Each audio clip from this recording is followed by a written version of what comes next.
ายดีพี่น้องกับทักทายสบายดีสวัสดีทุกคนเนาะพี่น้องสบายดีตอนเลิกๆเนาะก็คือฝนมันตกพี่น้องเฮาพากันนอนอยู่หน้าเนาะนอนกันอยู่หลายคนพี่น้องมื้อแรกนี่ไอ้เพิ่งเล่ามาเนาะแล้วเราซื้อปลามาต้มกินเนาะพี่น้องมาต้มมาก่อยกินพอดีว่าท่านพากันเมื่อฝนมันตกห้ามก่อนพี่น้องแบบนี้แล้ววันที่นี่กบเสียดเทิงอึ่งเทิงแมงเม่าเนาะออกพี่น้องเลยบาวซุกกับเอบาร่าเนาะเพิ่นไปหาเงี้ยงอึ่งพี่น้องอย่าเฮาถาเบิ่งว่าทุกเพิ่นสิได้อึ่งหลายบ่แต่ว่าตอนนี้แมงเม่ามันมาพี่น้องมันมาบินมาตอมฟ้าเฮาก็เลยไต่เอานะพี่น้องเอาไฟมาเปิดเอาแมงเม่าที่เอาไว้ขัวกินมื้ออื่นเลยมาเบิ่งนี่เบิ่งทุกคนแมงเม่า เบิ่งแมงเม่าเฮามันขึ้นหน่อยเลยว่าบัดนี้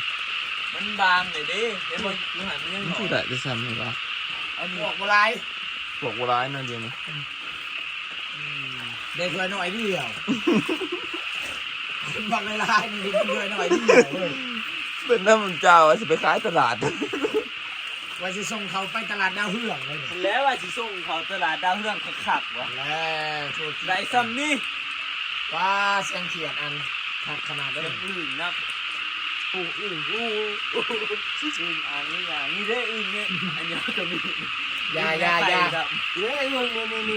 เดี๋ยวใช้ได้อื่นตัวมันอยู่ในนี้ อึ่งตัวนี้ ไม่น่าก็ยังมี ตัวนี้บาซูเกี้ยงมาก เนี่ยนี่กูเกียบ เจ้าเกี้ยงหรอ ไม่น่าเทียงต้อนฝนตกมันไปอยู่สลับ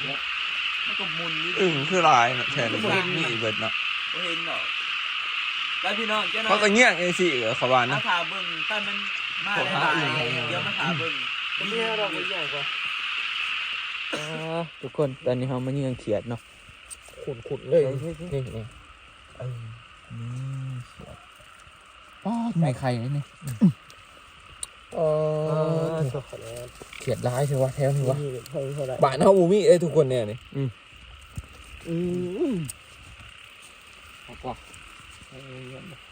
ใหญ่เลยหัวโขกโบราณเนาะมันเดียวเลยเนี่ยอันเดียว ไปเราหาหลอดเงี้ยเขียด เนี่ยอันเดียวต้องเอาใส่ ใช่ใช่ ตัวหนาไม่หา เดี๋ยวตัวเนาะเดี๋ยวทำมาเบิ่งกับบาสุกพี่เนาะบาสุกก็ไม่เงี้ย ได้อยู่บ่ป้าพี่น้องไอ้บาสุกมันยังได้อึ่งป้า แล้วก็จะสั่งได้ไหมมันทำเสียง ร่วมรถมันคือว่า ได้หลายโตเฮ้ยพอดีตัว ยังเองยางอยู่ประมาณ4 ตัวมันบวกกันจะขายเป็นหน่อยจะเป็นไม่เกิน เออ จะได้ออกมันจะขายเป็นนี่จะอึ่งได้นี่พี่น้องของของกะติกะ มีเกาะเป็น4 ตัวกับทำสื่อกินหน่อยนะ เนาะทำสื่อกินไหนแล้วฮะโอ้โห ในโหหาตัวก็สุอันนี้ ประมาณ4 ตัว อยู่ในอันนั้นก็ยังมีอยู่ในเอียงอยู่ในบอลของหน้าเก้าครับบอลเข้าเสียดของหน้า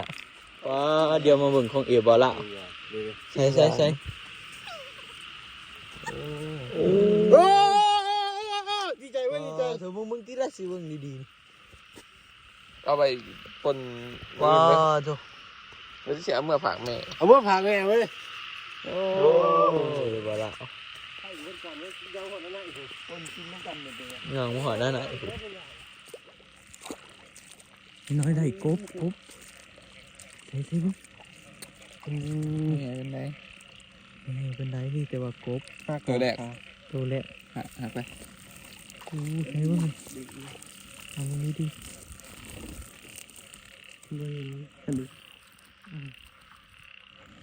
กบพี่น้องตัวนี้เติบโอ้เขาออกมาเหี้ยงตอน ตอนที่เด็กๆกบกำลังออกเล่น 2 หู 2 หมู่เนาะไปเพิ่งไปหาหล่อเนี่ยปลูกโคตรหมากลายมันนึง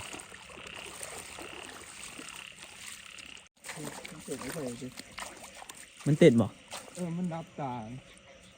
เว้นตาตอน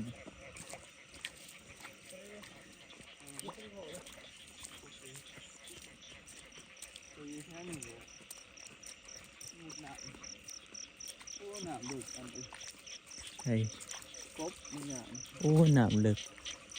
น้ำดึกวะเขียดมัน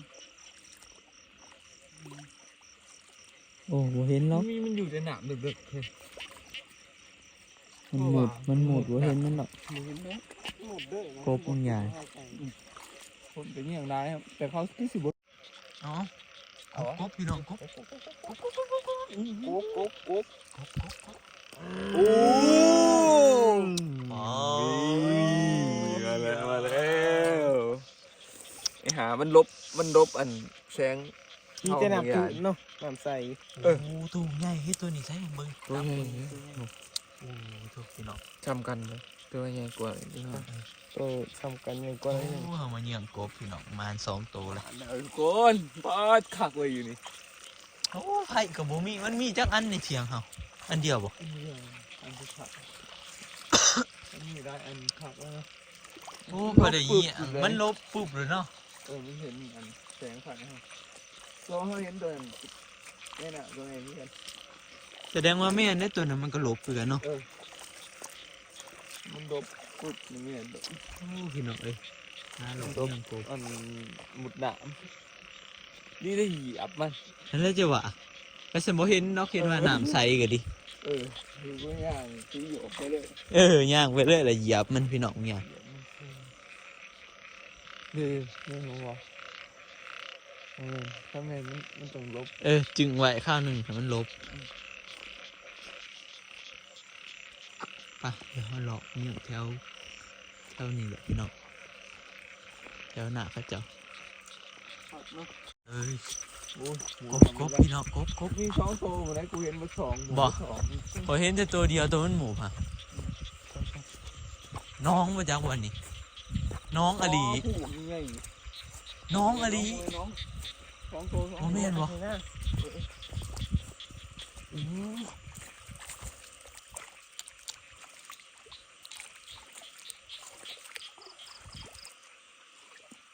อันนี้คือมีแต่ขี้ขวด มันหมูเลยที่มันเลาะอยู่เถอะ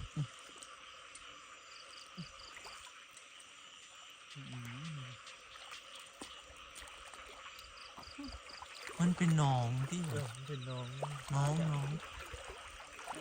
เอาเทมาบ้านเอาหัวมันเหรอ ตัวที่สอง เพลงซองนี่มันเป็น มันหมูมันบุบลง เป็นคอยลูกเล่นนี่แหละเตียงกลางคน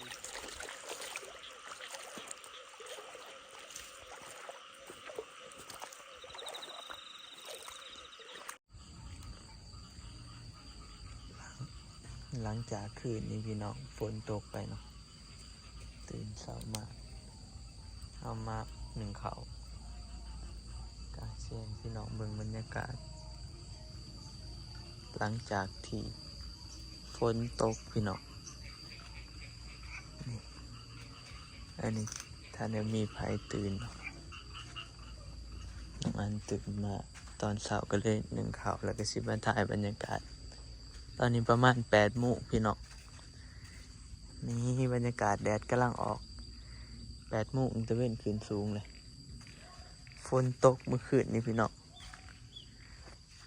นี่น้ำเต็มให้หน้าเนาะเพราะว่าฝนตกแห้งเติบเมื่อคืนนี้เราไปเยี่ยงกบพี่น้องก็คือสิแบบเห็นในคลิปเนาะพี่น้องเราไปเยี่ยงกบก็คือได้กบอัน2 ตัวเนาะพี่น้องไปเยี่ยงกบเมื่อคืนนี้เนาะฝนตกแล้วก็บาวสุกก็ไปเยี่ยงอื่นตอนเมื่อบาวสุกเพื่อก็ได้กบอีกพี่น้องได้อยู่ข้างทางเนาะได้อยู่ทางหั่นแหละมันได้2 ตัวมันคู่กันหั่นนะตอนนี้ก็เดี๋ยวเขาสิหนึ่งเข่าเนาะพี่น้องไปพี่น้องอันนี้ก็พามาเบิ่งบรรยากาศตอนเช้าจะน้อยเนาะนี่พี่น้อง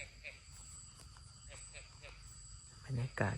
ยามเช้าๆเนาะฝนตกน้ำในน้องกับจนนี่นะพี่น้องอันนี้ปลาต ตายไปแล้วบ่จักยังอยู่เนาะปลา4โตวพี่น้องนี่